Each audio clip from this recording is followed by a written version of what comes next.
Yaşımsınız efendim neceler? Yaşımsız biz şikeyle ne? Otur. Çaydan kağıtlar mı? Aç buyursun. Ya sen böğürtüye ver, sen meyman değme ya. Mala dufa. Olda bizge mala dufudan birine. Ondan iki kaçı meyfe. Hadi müzdek içimiz var. Amanınğa bola təmliklə bana şapmışam ne? Aşağı olsun. Gelse git. İki kişilik var. Köyme tanış ikimiz ne? Ataytın aksu kelpinde geldim abala. Evet. Olsa işte. Sen çıktı efendim. Kardeş ben senin iki. Yine atın var. Ay tutmuşlar. Atılıp kalıp değme. Muzdek içtik ya kepense. Olsa.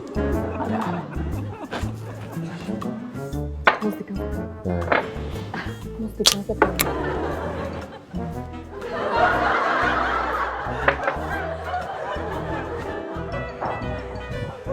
Hey, ben epes dik ki çüplen bir nerseyle ölüp çıkaya ağinem yaxşıra kaylap koysa ha?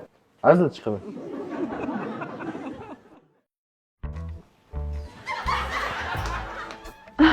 Yaşımsınız efendim, ben tamakla pulu tolu olsun bulabdı ki.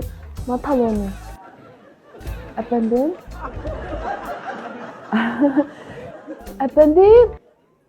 Vay efendim, uzunuzu aşkarlayıp, bana pulu tülep, gittim ötüneyip. Ama ben açılaydı.